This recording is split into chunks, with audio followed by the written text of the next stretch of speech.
The Project. Kuwait. Learn. Live. All right. Hey, everybody. Let's get Lawrence back. Welcome to this episode of The Project. Me and Liam were actually joined by Ambassador Lawrence Silverman. There you go. There Picking me we up go. right there. And he talked about his journey with diabetes and how he got through it. Yeah, it was actually a really, really cool episode. It was a very, very special guest. It was really, really cool for him to be able to take some time out to come and visit us and actually talked a little bit about his own experiences of being diabetic and how I think it was 9 years ago that actually he was diagnosed. So it's kind of like, I think when he was 54, he mentioned. So yeah, he was diagnosed quite late in his life. And then it just a little bit of a talk about how he deals with it, how he manages it, and actually he manages it without medication. I love that Very, part. very interesting. So definitely along the lines of what we were always kind of talking about with actually managing your own health and trying to, like sometimes, like although taking doctor's advice, but actually you don't need to be relying on them all the time. So we hear about him a little bit for this. He jumps into some of the community aspects about managing diabetes too, about early intervention. And you brought up what he has done in the community too with sports and youth sports. And I think he's a great guy. And he offered a lot of valuable information, especially when we talked about de-stressing. Exactly. And so, I mean... So a guy in a pretty stressful position, yeah. Yet certainly more stressful than mine. So, it's definitely interesting to hear how he manages a disease which is pretty much built around stress. So, yeah, very interesting, guys. So enjoy. All this and more in today's episode. Hey, everybody. Welcome to this episode of The Project. And I'd actually like to say thank you to community for letting us have this episode here. And we actually have a very special guest today. His Excellency, the Ambassador of the United States, Mr. Lawrence Silverman. Thank you for joining us today. And I hope you can really shed some light on the different topics we're going to talk about today, Sure. Especially how you manage diabetes. Yeah. Thank you so much for allowing me to join, for inviting me here. It's great to be with you. I'm always happy to talk about this in a kind of a healthier lifestyle. Yeah, and Liam's here too, but he's really quiet right now. Yeah, hey guys, how's it going? I think he's just shocked because I'm wearing a tonight. I got That's right. So. Yeah, I don't know who this guy is. I have visiting with us during Ramadan the chief imam of the U.S. Army. Oh, Actually, wow. I took him to some diwaneas last night. We'll go to a few more tonight. Oh, that sounds like a lot of fun. Mm. So how is Ramadan going with the after break fast? Obviously, everyone jumps into the sweets. So Right. you're a diabetic. Yeah, that's right. Type 2 or type 1? 2. Type 2 diabetes. Right. So can you tell us a little bit how your journey began with diabetes and Sure. where it started? Yeah, I think probably for those who were not born with it, or learned about it, especially type 1 diabetes, when they're a kid, I think they always know when exactly they found out that they had diabetes. So I was sitting at my desk in my office and my doctor called me and I had been feeling as if I had the flu, but it just didn't go away. So fatigue and something that would pass in a week, it just didn't pass. So I had a blood test and he called me and he said, I just have some bad news for you.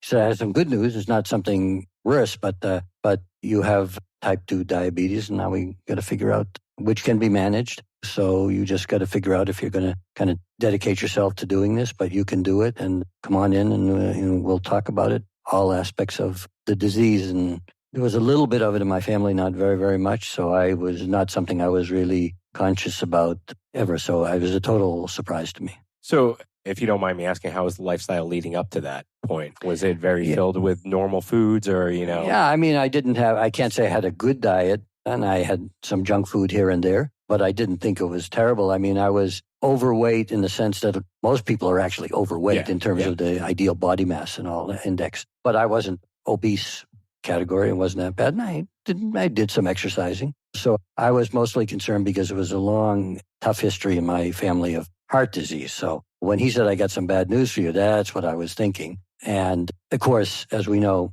diabetes can affect the heart and kidneys as well. So in a way, I think it had more of an effect on me, not because of the diabetes itself, but a concern that given that and the higher odds that I would have heart problems, the combination is obviously something you want to avoid. Yeah, no, 100%. So throw a curveball at Liam over here. He won't understand this, but we'll get it. So a lot of Dunkin' Donuts back in the day?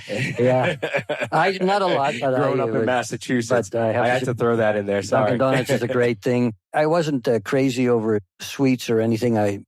For example, I'm not the kind of person. I was drinking diet beverages even before, which are not great for you either, but it's not like I had a real sweet tooth. So I really couldn't say absolutely that it was my diet. I will say one thing, which I think for me, stress was a big factor in diabetes. Okay. Yeah. And I mean, we'll probably get to that eventually. So how did you choose your method of managing diabetes? Right. So I had a good doctor, and I went and he sent me to a nutritionist as well. And they told me about all the different things, what you really should cut out. And I did pretty much, as we say, cold turkey. There were some things that I literally stopped almost that day. Almost all fried foods. I stopped eating pizza, things like that. But again, it's not like I was eating it every day. I didn't have a terrible diet. But I just said, okay, I have to change, and I generally have to lose some weight. But again, I was driven as much by the history of the heart disease as I was now learning about diabetes. But I think the best thing was that they told me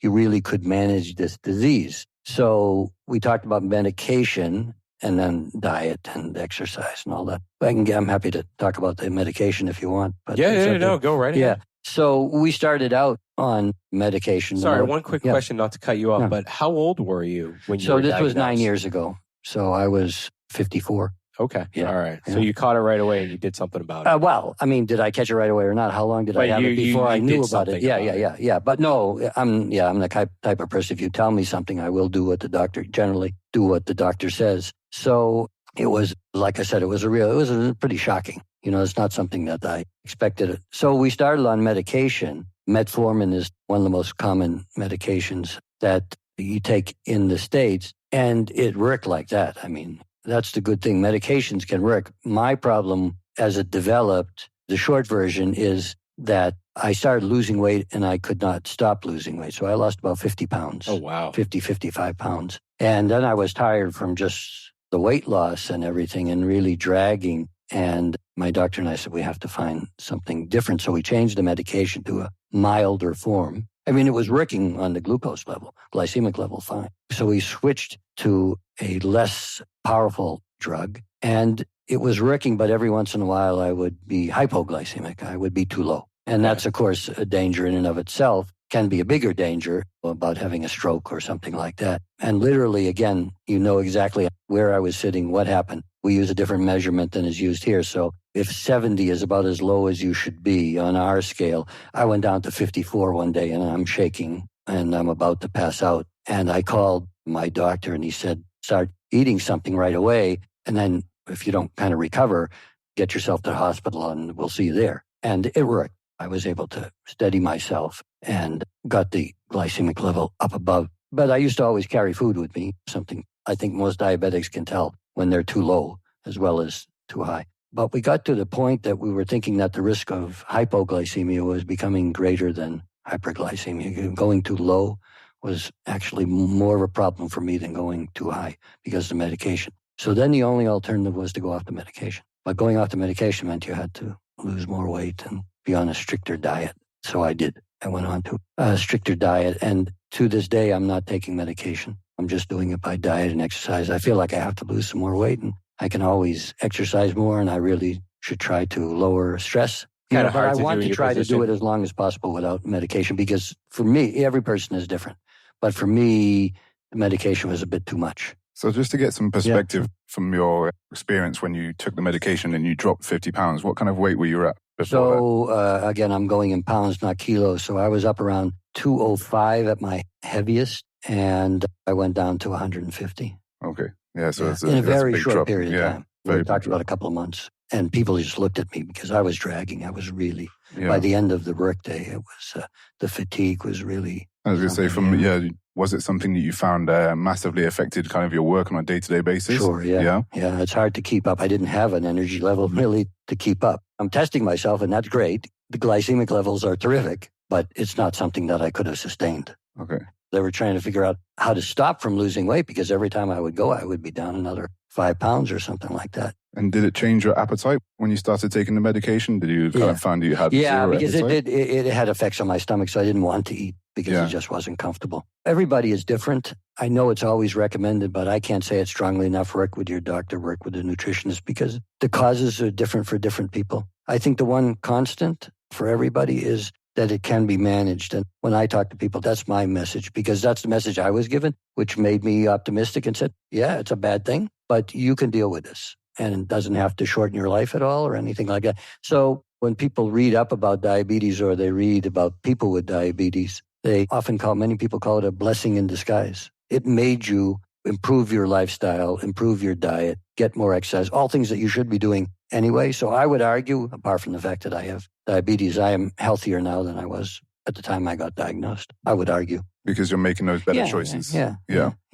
So what kind of better choices do you now make consciously? Well, certain things are kind of off the diet, okay? Maybe once in a while. You don't have to deny yourself. You shouldn't consider some things illegal as if you could never have them. So you have something once a month or something like that. Portion size goes down because I used to eat huge portions of pasta, for example, which are not good for you. So I moderated that, more fruits, more vegetables. I used to hate skim milk, but no, you just have skim milk and that's the end of that. I was advised, don't go from just full-fat milk to low-fat milk, go all the way down to skim milk because it will help you. My biggest downfall, meaning the thing that I like the most and it's hardest for me to put down is bread. Bread is not good for you, obviously, as a diabetic. So I eat pasta once in a while, but much, much less than I used to. So it's that moderation thing. And one other thing. So I was taking medication, obviously, and you used to say, okay, when you take the medicine, I'm doing something good for myself. So then what happens when you don't take the medicine anymore? So what I taught myself was if I take a walk, if I don't eat that,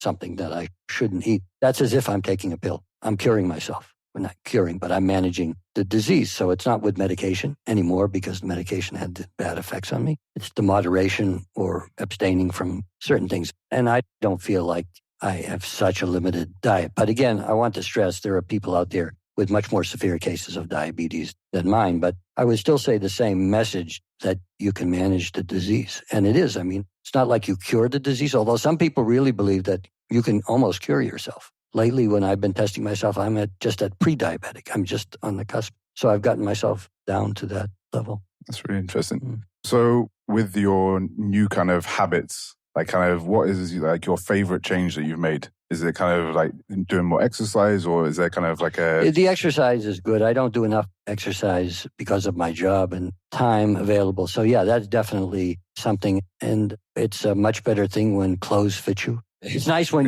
you're buying clothes and you say, oh, this is too big for me now. That's always a great thing, but you just feel more, I think it's just feeling more comfortable in moving around. I mean, you guys are in good shape, so you know that there's a greater energy level too. Yeah. Which makes you feel better. And especially if I think back about how I felt when I was diagnosed or even after the medication started having some of the negative effects along with the positive effects. And when I used to crash every once in a while, but I mean, get too low. It's so great that I don't have that right now. Yeah. So what kind of exercises do you enjoy doing? Like strength training or? No, I can't look like Liam, but... I wish I could too. But I have some back injuries from playing American football. So there's a lot of things I can't do. And that can be a challenge if you have diabetes or something that really requires you to have exercise, but you can't. But again, that's the point. You don't have to go out and lift weight. This is what I tell people. I mean, exercise can be, and I know it's strange here in Kuwait because, especially as the ambassador, but, you walk into a building and immediately they push you into an elevator because you can't possibly walk up one flight of stairs. They think you can't do it. My wife and I like to go to Shahid Park. So we get to Shahid Park and they bring up the golf cart to go around. They said, no, the whole purpose why we're here is to walk around. So you walk stairs. You take time to walk during the day. I bicycle. I like to bicycle when I can. That's the thing for me. Swimming I don't do it as much as I should. Those are things that I can do because I can't play football or basketball or tennis, for example, anymore because of my back. So now you touched on this a little while ago. How do you manage your stress levels? I mean, you have a very stressful job. Yeah. Assuming it's a 24/7 job. Yeah. So what are some of the methods that you use in terms of managing your stress, whether it's meditation or deep breathing or anything? Yeah, I don't. I'm the kind of person that says, if I take time to meditate, that was time I took away from doing something else. I have totally the wrong approach to meditation. I see the value in it, and you don't have to convince me that it's probably a good thing, and it would probably be a good thing for me. It's just not my personality, to be honest. But again, some people say it's a silver lining, blessing in disguise that you got diagnosed with the disease, because I've also taught myself, okay, when things go bad, you just got to chill out a little bit, calm down. I try not to get as worked up as I used to. If something bad happens and put it in perspective. And when you have a disease like this, it automatically kind of puts it in a perspective for you because I can see if I'm under a lot of stress, test myself every day. When I'm under more stress, the level is higher. And it's been scientifically proven in some tests, not for everybody, but I think most doctors believe that when you're under higher stress, there's a decent chance that your glycemic levels will go up, especially if you're diabetic or pre-diabetic. So that kind of taught me or really made me put things in a little bit better perspective. I think as you get older, you do that anyway, but having that kind of a wake-up call from the disease, I think that helps. So everybody has a different way of doing it. Some people do it through meditation, which I think is great. But the other thing is just take a walk. When I bicycle, bicycling is great because I think your mind kind of clears out. Yeah. You can just relax. One thing I was just really interested, back to what you were saying before when you were working with a doctor and a nutritionist. Yeah. So could you speak a little bit about your experiences working with both of them? Yeah. And whether you think that maybe the nutritionist helps in certain ways and whether the doctor helped in certain ways and kind of, because there's going to be a lot of people who are listening to this who kind of maybe they think of the doctor and they think the nutritionist is just like some guy over here. So I'm a good doctor person. In other words, I go to doctors. If they tell me to do something, I kind of just salute and go out and do it, and they love it because they know I'm a good patient. To be honest, it's not like I stayed with the nutritionist, but I went a few times at the beginning, and they just say, well, how much do you eat? Show me what you eat. And when they say, what, are you crazy? I mean, why are you taking that much? This is what you should be eating. That's all really, I understand that people will consult a nutritionist every day or every week. I didn't do that, to be honest. I did it a few times. They gave me good advice. I've read from time to time. Yeah. So I wasn't going to the person all the time. I did go to the doctor all the time, but I didn't go to the nutritionist. But they were the ones that taught me about portion size and even little tricks because you can play little games with yourself. For example, you're used to clearing your plate, meaning everything on your plate. No. From now on, you leave 2 bites behind, even though you want them. And that's just to teach your brain that you can do that. Yeah. Because most people will, and especially if you come from a culture where people are saying, eat, and your mother says, people are starving somewhere else, you need to eat all of your food. But now it's leave a couple of bites behind. So do you think that maybe it might have been more beneficial for you to see a nutritionist beforehand? No, I see all the benefits of a nutritionist, really. And to be honest, it would be good if I did it more rigorously and if I consulted the nutritionist because I don't have a perfect diet by any means. And they really do have a lot of good advice to impart. And they're out there telling you, it's not like you're giving up everything here. Just there are things you're looking for the least. If you're eating rice, no, not the white rice, eat the brown rice. Or there are different kinds of rice. There are certain kinds of noodles, for example, that are very low in starch that you can eat. There's some different Asian noodles, for example. But there are substitutes for a lot of things where you don't have to feel so deprived. Because if you feel deprived, then you're going to be in a lousy mood all the time and you're going to feel sorry for yourself. And then you're going to want it more, obviously. Exactly. And then when you get it, you're probably going to binge on it. Exactly. I fall into that trap all the time. So anybody does, I think. Yeah. But it's just interesting. I think we were talking just before the show about some people who are doing some testing kind of directed at kids. Yeah. So where I was coming from with the nutritionist kind of thing was actually okay, maybe we won't need to be going to the doctors and receiving these bad phone calls saying, we've got bad news. If we made more of an effort to make sure that kids as well, specifically in this country, if they were kind of tested, we got maybe an earlier indicator of like pre-diabetes or something like this. Absolutely. I was talking earlier with some of you about this group, the Blue Circle, and they did an event Avenues Mall, and it was all about trying to get as many kids tested. So they had to set up a kind of displays and everything that were conducive to getting kids to come over with their parents and get tested, because that's when you need to. The worst thing to me is when I see a kid with what is in essence adult onset diabetes. And that's because of, look, we have, I think, 9% diabetes rate in the United States. Here it's 24%. Yeah, which is quite incredible. It's quite high.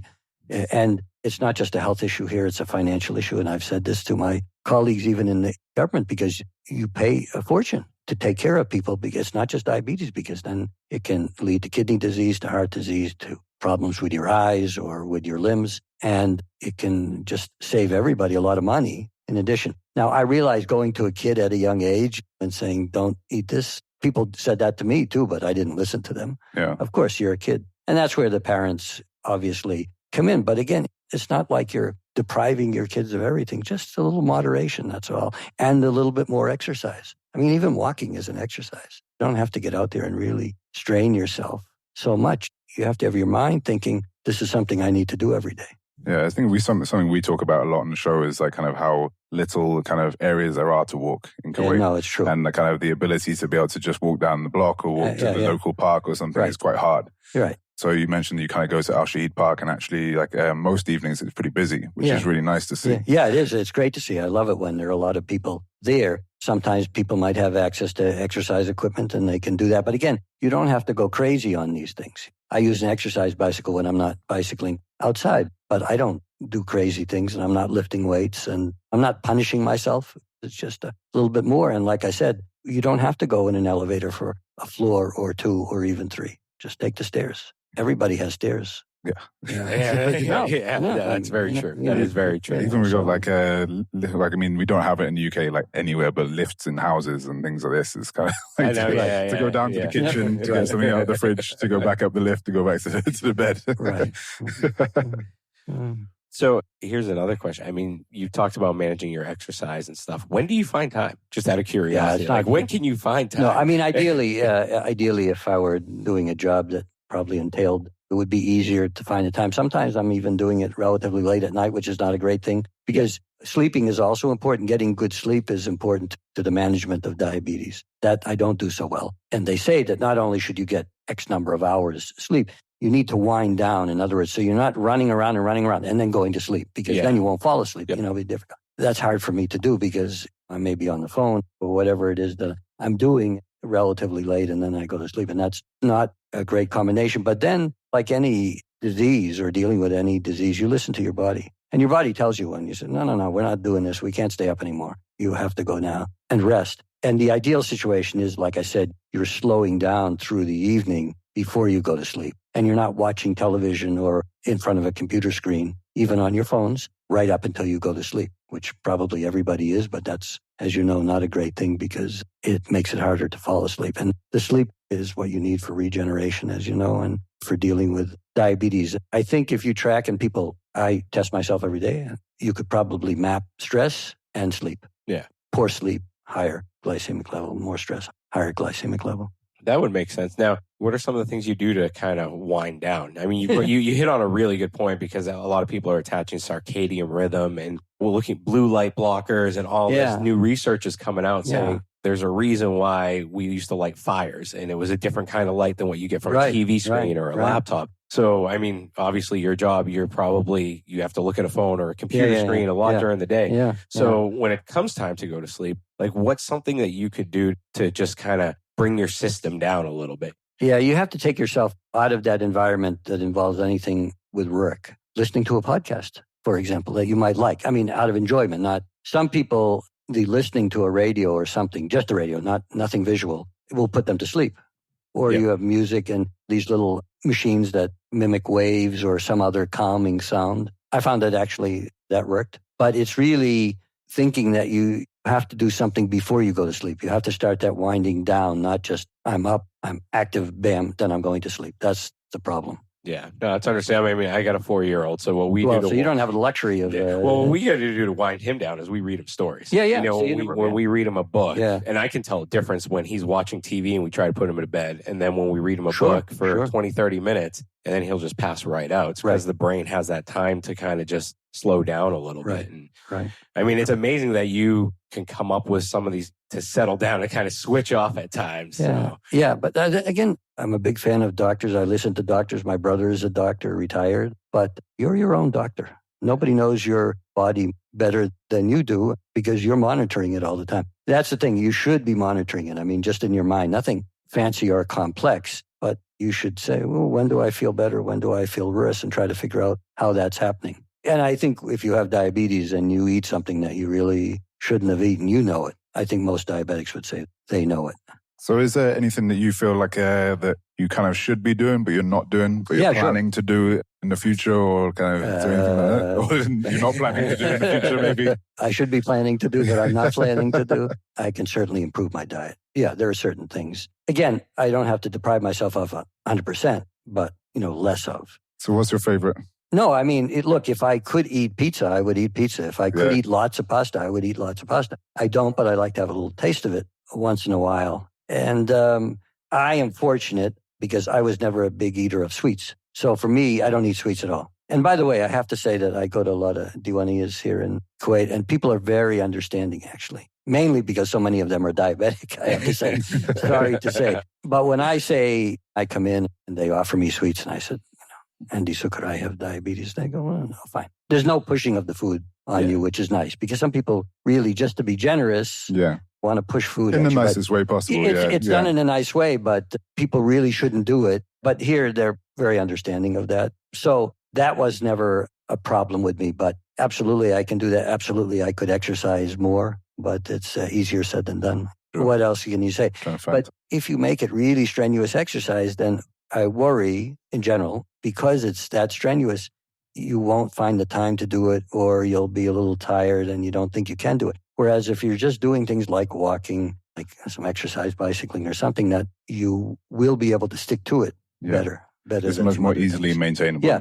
But again, having gyms, and there are a lot of gyms in this country, of course, that creates that obligation. Now you can have a trainer, not have a trainer, but just going and you're paying your membership fee. Yeah. So that gives you some incentive to use it, actually, not stay at home after you bought the membership. Yeah. And plus having people around you. But you don't have to look next to you and say, oh, I'm not lifting all that weight or doing that. No. Just that you're there and you're doing something. Because again, it gets back to, if you were told to take a pill, you would take a pill, right? So if you're replacing the pill with exercise, I mean, I literally picture myself taking a sip of water when I'm out walking or bicycling or something like that. I think it's really important, though, as you said, you go for walks with your wife as well. And so it's got someone who makes you accountable for doing that as well, right? Yeah, but you have to be, and that's good. If you look at any book about how you manage diabetes, they will all talk about the importance of the family. But you just might not have that all the time. So it's great if you do, and it really does help. But if you don't, you still have to. Yeah. But I think the problem sometimes we face here is we have almost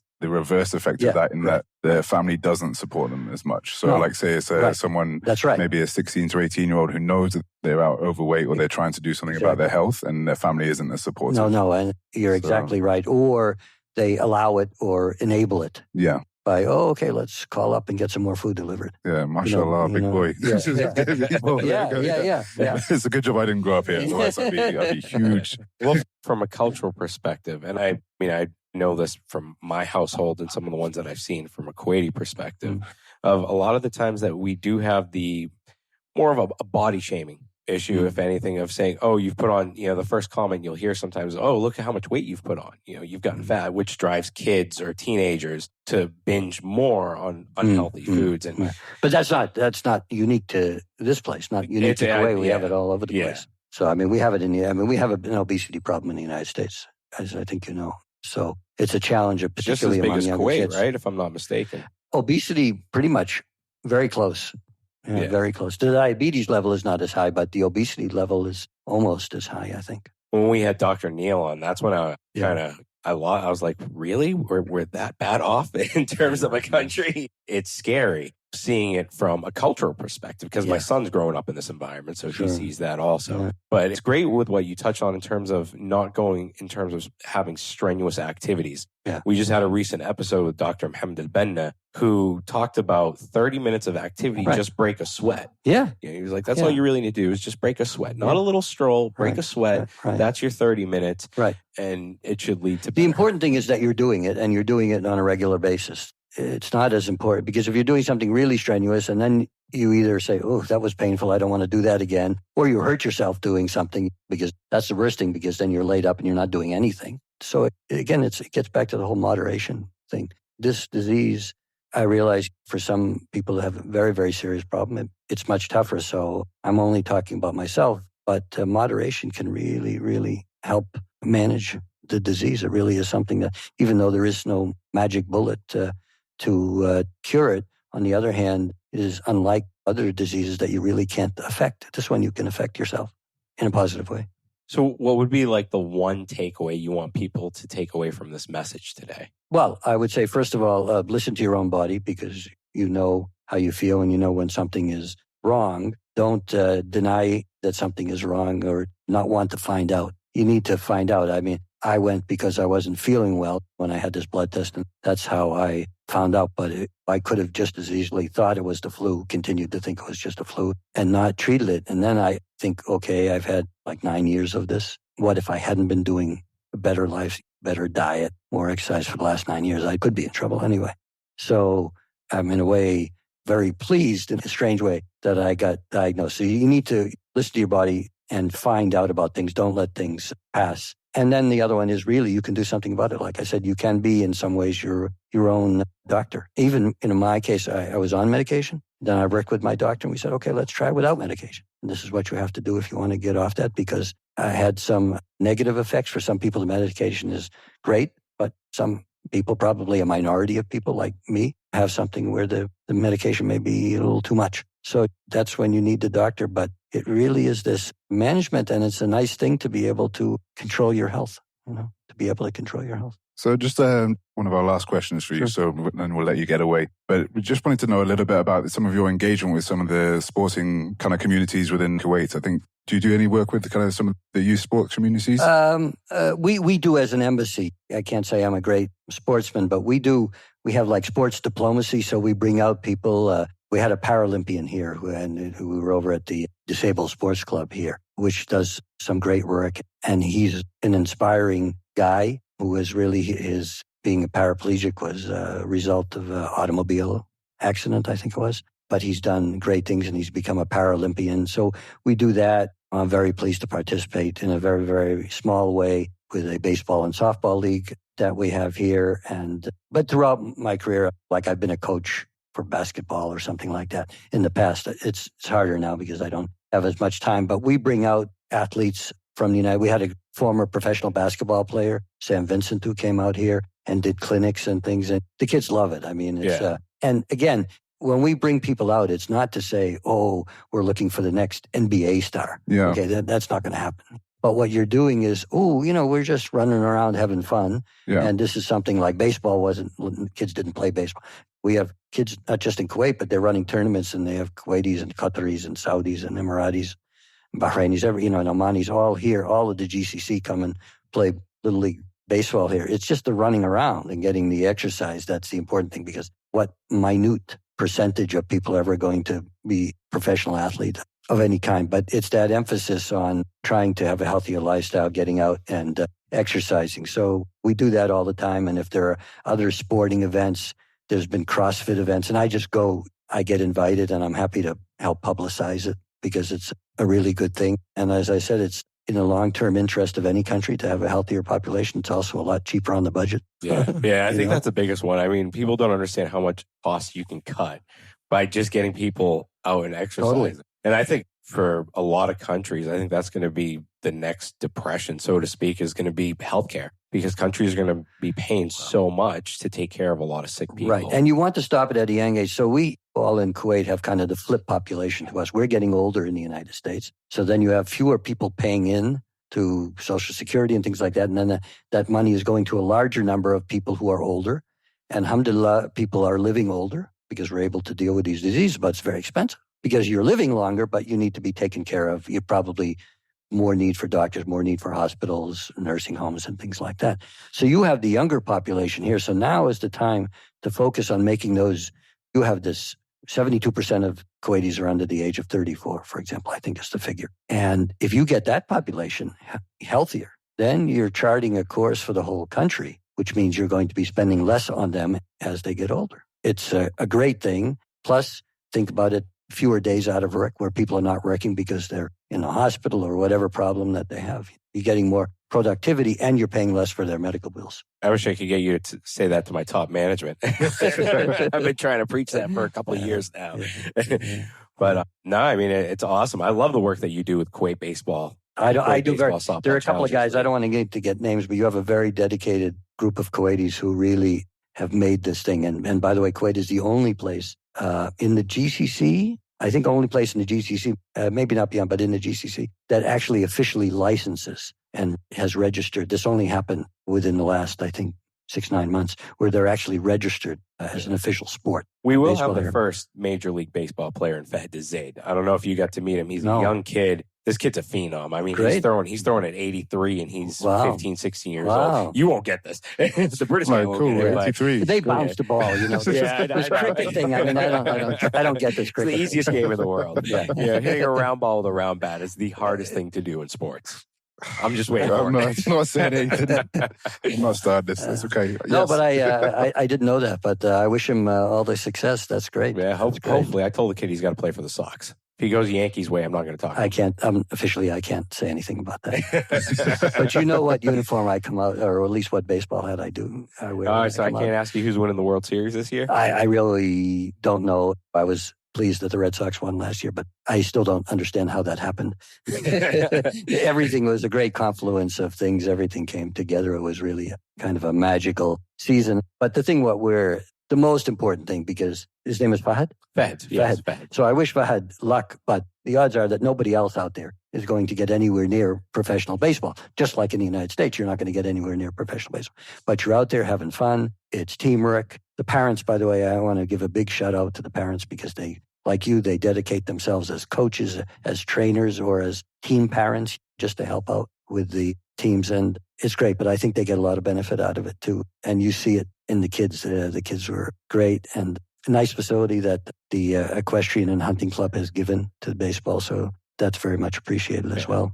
Yeah, no, it's understandable. Thank you, Mr. Ambassador. It was a pleasure having you on the show. It was a great talk, and I mean, a lot of great takeaways today. Yeah, I really appreciate just Yeah, getting sure. a little bit of your insight. And I know there's going to be a lot of people who just get a little bit more, even if it's just understanding a little bit more. Maybe they have some symptoms, or maybe they're kind of in your situation where they're just starting to make little differences as well. So It's an opportunity when you get a diagnosis like that. Just look at it as an opportunity to improve your lifestyle. That's really what it's not about, the disease. No. yeah, You were just given an opportunity to really make yourself healthier. And so take that's a really advantage good of way it. to look at it as well. Yeah. Like to actually look at it in a Yeah. positive light and Yeah. actually go, okay, this has happened. Now what do we do about it? Yeah. So, So if somebody had said that to me, I would have said, you don't know what you're talking about. yeah, At the time. yeah, of But course. now I absolutely believe that. So No, thank you very much. Thank let you me, very much. We say Ramadan Kareem to everybody. Kul aam wa antum bikhair. Wanta bikhair. Thank you. Thank you. Thanks for listening to this episode. If you enjoyed it, please head over to iTunes to subscribe, rate, and leave a review. You can also find us on Instagram at The Project Kuwait. Thank you, and join us next time.